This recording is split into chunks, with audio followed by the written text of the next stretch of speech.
Hi everybody, this is Richard Stashy of Tinker to Tales. And me. And today we're going to do a slideshow, something a little bit different.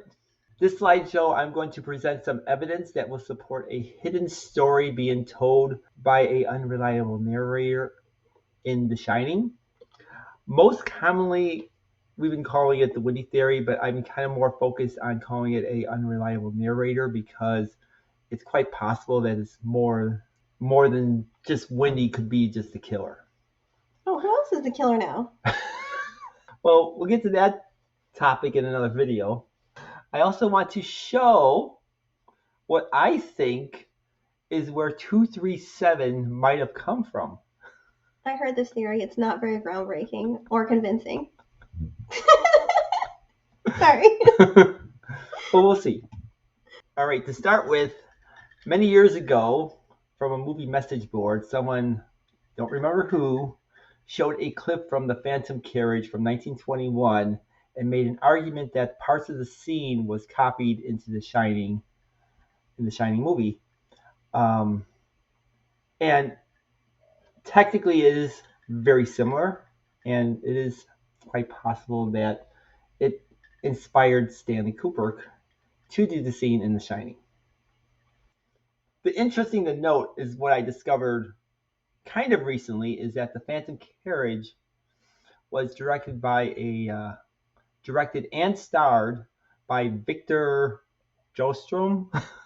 Sure. We'll go with that. It's the 1921 Swedish film. But most interesting thing I found out is Ingmar Bergman was heavily influenced by the film and watched it at least once a year and often showed it to his friends and those he worked with. So why is that important? Ingmar Bergman directed the movie Persona from 1966. And as you see in this clip here, I have Persona and The Shining sewn side by side, and each of them have a TV set in the scene. And I'm going to go scene by scene with this for you. Most notably, everyone that has watched The Shining has pointed out that they do not see any cords or cable or anything that is plugged in, that's being plugged into the television and any outlet. And when you look at the 1966 movie Persona, you also see that there is no cables or anything else that's plugged in to the TV. Did you look really close at that? Yes. I look really close at that. Okay, yeah, there's no cables on there. Yes, there's no cables on there or anything. But I also want to point out this. You'll also notice in The Shining, there's no rabbit ears, there's no VHS player, there's no cable box. Most notably, VHS players have just became public in the public market in 1978. For the home? For the home, yeah. So, but we don't see one over here. Same thing goes with any cable TV. And if you go to the 1966 movie, there's definitely no VHS player, no rabbit ears, and no antenna or any other devices. Now, in the background of The Shining, there's also, you hear the howling winds that's blowing really harsh, and you see a lot of snowstorm. Now, I don't know how many people have been around in 1980. I was 10 years old, and I know very darn well that even from 10 to 15 years old to even when I was like almost 20 years old, when you're watching a movie in a snowstorm, even on cable, it's in the big city, you don't get a good reception. Which brings to the point here is, as you see, the picture is very clear. And this is done with intent. Because when you look at Persona, you'll also see that there's shadows and light reflection on the girl that's coming from the TV, even though both TVs are not plugged in. Now, here's another scene in Persona, And they also show that there's like moving pictures on the TV itself. And now we all identify that the TV is not plugged in. Neither of these TVs are plugged in.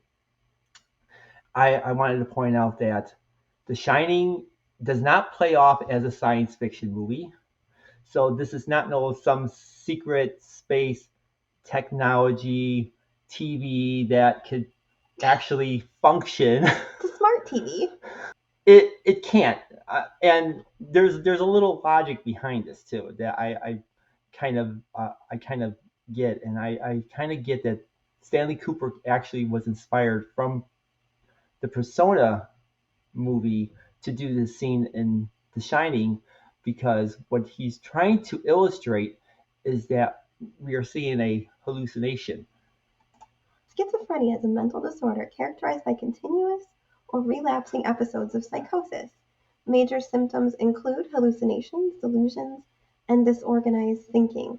Since The Shining is not a science fiction movie and the TV is not some space age tech, now I would believe like if you're watching the movie for the first time, you're not paying attention to the TV, you would see it as based off of the Stephen King novel. But when you watch the movie constantly, numerous of times, then you start picking up the little things afterwards. So to simplify what you're trying to say, you're saying that this television is not a continuity error. It's not them trying to be clean in the scene. It's an intentional scene to clue the viewer in that the person watching this television is watching a blank or empty screen. Yes. They see pictures on the screen just like anybody else because they're potentially schizophrenic or have some sort of other hallucinatory mental disorder. Yes. Okay. This is the Stanley Hotel, and Stephen King often wondered like why The Shining was not made in the Stanley Hotel or something similar to the design of the hotel. Why they didn't film in there. And he didn't film in there. And this is the hotel, the Overlook Hotel that Stanley Kubrick picked, which is called oh gosh, I forgot. It's okay. Well, I'll edit it in there. Anyway, I wanted to point out that the Overlook Hotel looks very similar to this cottage in a sense. The style. In a sense. The gables and the little dormer window things. Anyway, it has a very similar design, and I have it. Can you go back? I just want to see the old one or the hotel. We have some gables here. Got some dormers. Yeah, but when you look at this one over here, no gables. Well, I mean, it's got short gables. Yeah, short. Yeah, I mean, this is clearly a much smaller building, but yeah. Yeah, it's a smaller building, but this is from a different movie, though. All right, going back to Persona, another movie that is similar to Persona was made by Robert Altman. Actually, Robert said that he was inspired to make this movie after watching Persona, and it's called Images from 1972. To start off with, the main character, she's a writer, and you'll see like she has a bunch of books in the house, kind of very similar to in the Shining set. I'm not really going to call this out as like a very similar to the story itself. I just wanted to point out that there is a little similarity to this. But I did want to note that besides her being a writer, was actually writing the book. Susan York was writing a children's book about unicorns. As you see in the background, there's like fantasy pictures of unicorns and some other medieval fantasy pictures to it, and which is kind of neat to add to it that a lot of people have pointed out in The Shining itself has a lot of fairy tale themes in there. References in the background. In Ice Cream, they kind of like mention that there's that the storage room is actually a storage room, and there's like a whole bunch of Dewey Decimal fairy tale references thing going on with all the little things that goes way beyond my capability of understanding. Also want to point out that John Williams is the music composer of Images, and I couldn't find the clip for it because it was really weird because I bumped into a clip a couple weeks ago where Robert Altman was actually explaining how he found this person to do the sounds, and he said this guy was like throwing balls at guitar strings and then he's just recording sounds off of it. They kind of like incorporated this into the movie. And this is a short clip of some of the sound that's in the story. I'm just hoping it's not going to be copyrighted, whatever they do with it, because I just wanted you guys to hear it.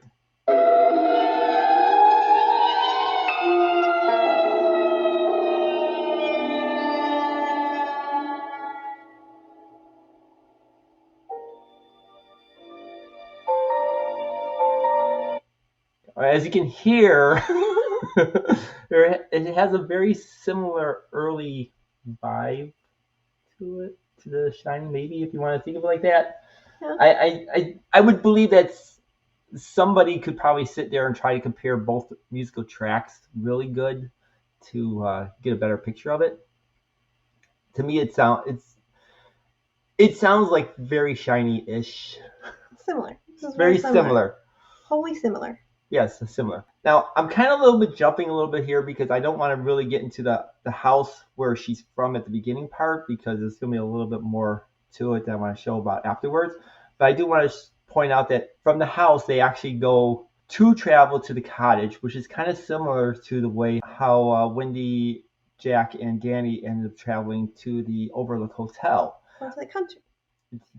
Right? Yeah. Going to the country. Yeah, going to the country. And as you can see, she's sleeping, which is Mm-hmm. very important because in the Shining, Wendy, Danny, and Jack looks like they're very tired. They're both wearing turtlenecks. That I was gonna get to another part too, the turtlenecks. Sorry. Yes, they are both wearing turtlenecks, but in this case, she's definitely sleeping. But I do want to point out that yes, she's sleeping. I have a little question mark here. What is with this pixelated question mark? In this perspective that you see, they don't show the driver. We assume that the person driving the car is her husband. And over here you see the tired faces, and then the question mark in this case. Ugly question mark. I'm sorry. Well, the question mark in this question is like, where's the luggage is in the car? He's sitting on it. It's all in the back. This whole "where's the luggage" question blows my mind. It's in there. Okay. This is also a scene from Images. As they're driving to the cottage, there's like a big mountains and everything else they're going through. Which once is again very similar to The Shining, where they're also driving to the Overlook, passing through mountains.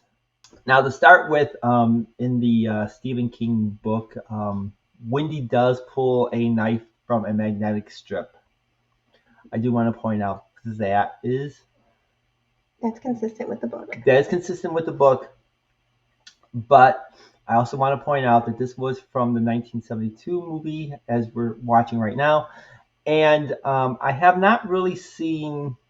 I've been really doing a good search, so if anyone else finds anything else earlier that's showing something about knives pointing downward on a magnetic strip, please. Wait. The safest way to put a knife on a magnetic strip, I'm pretty sure, is point down. Maybe not safest, but I think the standard way to hang a knife on a magnetic strip is down pointing. Well, ones I saw on the internet is pointing up? Pointing up. No, I'm looking this up. Oh my gosh, they're all pointing up.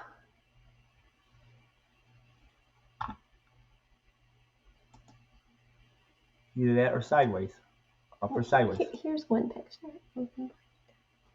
Yeah, but the other problem about that picture, as well as these pictures I'm showing, it's definitely made after The Shining was made. I needed a picture that was predates The Shining. All right, so you think there's something to these knives being pointed down? Well, I know there's something to these knives pointed down. Originally I had like 30 pictures of these knives on the wall in Images because they keep coming up almost as much as it's like it's a character in the story. The knives? The knives. ominous and what's it called? Foreshadowing. I guess foreshadowing. There's the knives. There's a All right. Wanted to point out in The Shining here, as you can see, you'll see there's knives there, Yeah. all pointing down.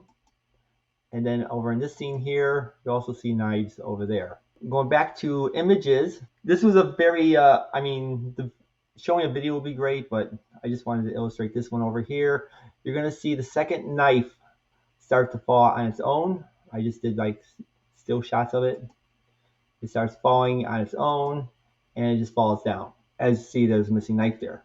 The lady's husband. And they're like, oh yeah, let's kiss. And then the knives are focused. Yes. And then towards the end of the movie, she'll just go ahead and she'll grab the second knife. Well, you don't really want to commit to the largest knife. Maybe. You don't want one that's too small. Yes. But she has it all ready for her big surprise. Mm-hmm. Now, going back to The Shining now, as you'll notice the scene where she's dragging Jack to the storage room, you'll see the knives are there. Mm-hmm. Keep an eye on the knives. Now, as she puts Jack in the storage room and she backs up, there's the knives again behind her. But then you're also going to notice that the knife is missing. Well, you know, it's not a magnetic strip, is it? No, it's not a magnetic strip. And then there's the missing knife. So are you saying the girl from Persona took the knife from The Shining? The girl from Images. I'm sorry, Images took the knife from The Shining. No, I think it's a reference. You think it's like a nod or an Easter egg sort of thing? I think it's a nod or Easter egg, a reference to it. So if you catch up and then you're able to catch the reference, then you're able to connect the two stories together, or the two ideas of the story together. So you crack the code. Do you get the gold? I wish. And as you see her backing Jack into the storage room, there's that knife that was missing, which is within the scenes. So. All right. So wait. It was there, then it wasn't there, then it was there, or it was there, then it wasn't there, then it still wasn't there? Because you went back, right? Yeah, I went back. See, here she is, dragging Jack to the storage room. And there's the knife. It's right there. Yes. And then when Jack is in the storage room, the knife is gone. Well, where's that other scene where you were showing it wasn't there? Back. And that's after she's dragged Jack? Yeah, that's after she drags Jack. Okay, I see what you did there. Okay, sorry. No, it's okay. There's this whole segment where she's actually running that seems like she's running through a path of some sort, or kind of like a maze-ish type of path. In Images, where she's running. And definitely you got the musical, the music sound effects in the back. That's also kind of very similar. Very eerie sound. She's going through something that's kind of like all plant-like, and a door. This is very much like Secret Garden fantasy, sort of. It could be. But right here, yeah. Yes. But it also seems like it's very reminiscent to the entry of the hedge maze. A bit, yeah. If you wanted to think it like that. So that's kind of very eerie on. And then I also wanted to add that in Images, they're also putting a puzzle together. Once again, it's kind of very similar to the maze itself, because there's like some type of story going on with putting the puzzles, and I think a maze and a puzzle is kind of like very similar to each other. Yeah, I mean, in The Shining, you have the maze, the actual maze, and then they have the tiny replica inside. And in this one, this is a photograph of the house that they're in. Right? Yes. Yeah. That's a photograph of the house that they're in, and then there happens to be a unicorn over here, and then there's a tiger over here. Oh, in Stephen King's book, weren't the topiaries in it like supposed to be different characters? Could be. I have to look into that. I mean, the topiaries are not in the movie. No, they're not. I thought the book it didn't have a maze. It had topiaries that came to life. Yeah, I think there was one like a cat. Yeah, maybe.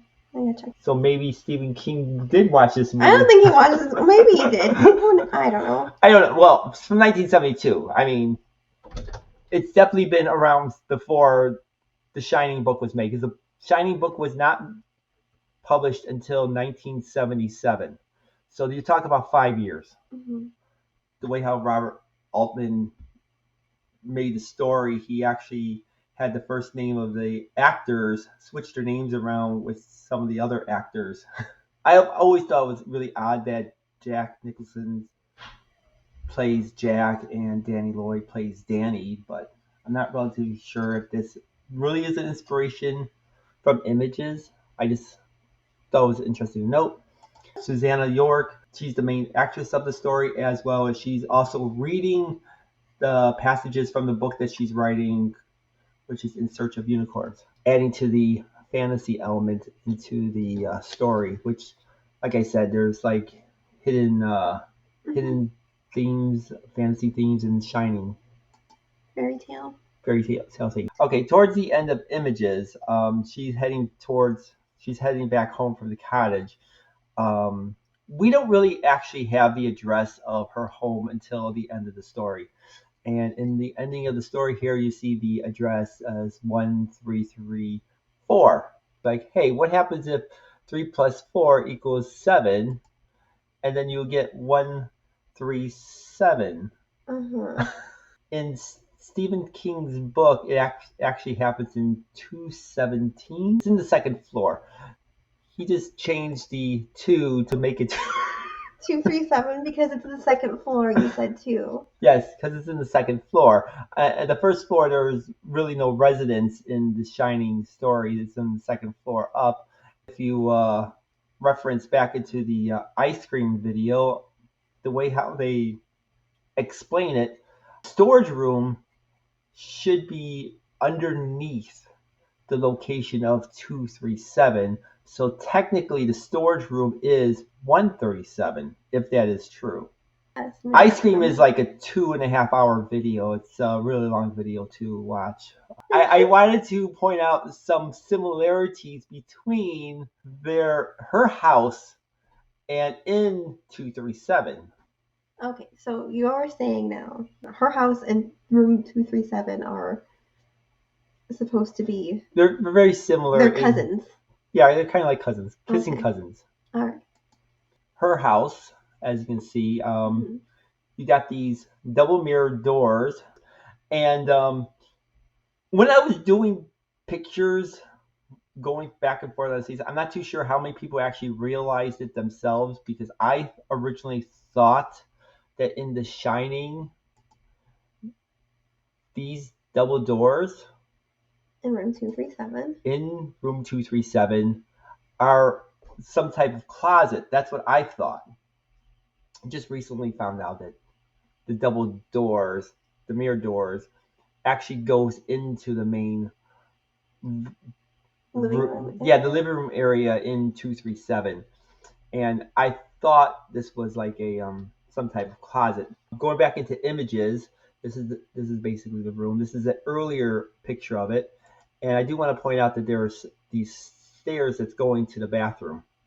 But I just wanted to point out that now as you see this picture over here, this is the bathroom perspective, and you'll notice that there's a lot of curvages.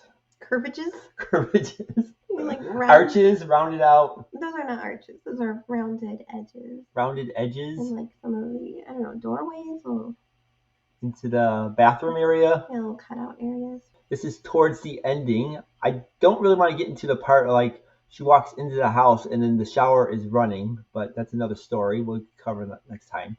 But I did want to point out that you can see the curvages or the rounded out edges. Curvages. Yeah. In the bathroom over here. The style.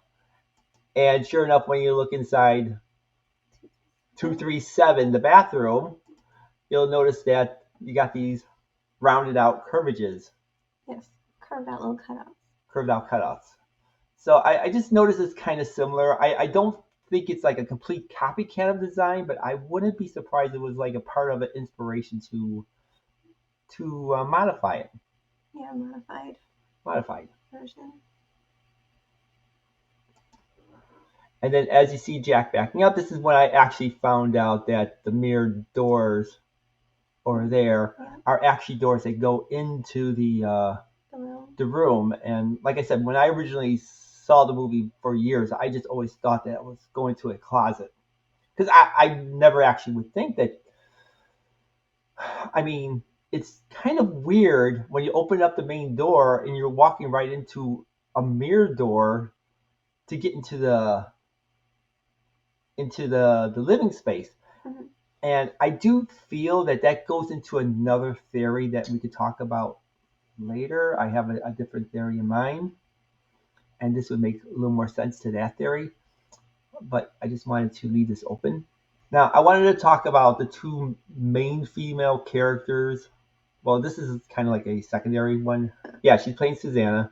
And I just kind of wanted to notice, has a very similar look to Shelley Duvall and Wendy in some cases, especially when you see throughout the movie the turtleneck. And then you see the raggy hair. And then here's a picture of Wendy and Jack. Yeah, she didn't do her hair today. Yeah. So it's just flat. And then here's another picture of them walking through, and then as you can see the hair, and then you can see the teeth and the face a little bit. She can't change her teeth in her face. Okay, this is not a turtleneck, but I did notice that it's kind of like a high neck, yeah. Right? Mm-hmm. Once again, the hair. Yeah. Are you still trying to compare this to the blonde girl? Oh my gosh. The turtleneck. All right. And it seems like an ongoing thing. I know these are like, now technically speaking, this all kind of like happens within the same day, but as you see, she's still wearing the same turtleneck throughout the course of everything else towards the end of the story. Here she's wearing her turtleneck again. Mm-hmm. She's got lots of layers. She does have lots of layers. But yeah, she's got stringy hair. Stringy hair, and then the turtleneck. She stole her shirt. It does look like a very similar shirt, though. It is a similar 1970s brown turtleneck. But this is a different turtleneck. Oh, well, she's got a collection of turtlenecks.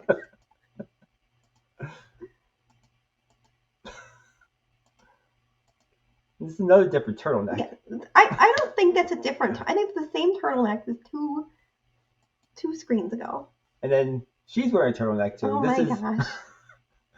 This is Catherine being played by Susanna York, and she has her turtleneck going. And then no turtleneck.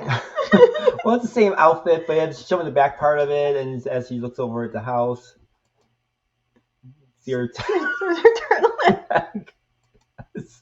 And then here she's looking back at herself with her turtleneck. With her turtleneck and a different type of coat she's wearing too. Are you sure it's a different coat? Yeah. I know my pictures are not. And here she's wearing a different turtleneck. Well, why not? Man, I am never going to feel bad for wearing the same thing every day. All right, this is another scene where she's going through this magical mystery doorway. That's a nice and then doorway. She's wearing her turtleneck.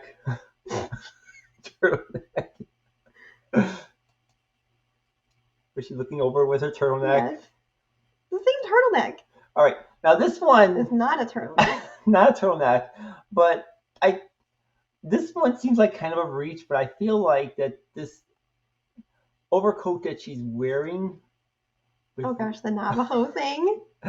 Yes. You got whatever that is, that little pattern. Yes. Oh, come on. I know that seems like a little stretch on that one, but you also have to remember these things were in style back then. Your mom probably had all these outfits. Maybe. There's a turtleneck. I also want to end with Jack wearing his turtleneck. All right. All right. So that's the end of my slideshow that I have. Your comparisons. My comparison. So clearly, these are two movies that strongly feature turtlenecks. Yes, they do. But I just wanted to note that there are some similarities, and I guarantee now that I'm presenting it out, I'm hoping that other people will look at it and they might actually spot more similarities to it, because I think there is a lot of similarities between Images and The Shining, the movie. Um, Maybe it might have been an additive inspiration to Stephen King's book, and I just have to really look into that. I don't want to. When did you write the book? 1970. It was published in 1977. Oh, so he wrote it. So he could have been working on it for a couple of years, but I don't think he was working on it that long either. Mm. My understanding is that he poops out a book Every year. every time he just goes to the bathroom. He comes out. He comes out. There's a new book. There's a new book. I have a new book. Anyway, I'm Richard Stashy, and I want to say thanks for watching this slideshow. And hopefully you guys see anything interesting here. You can post some comments down. And thanks for watching. Thanks.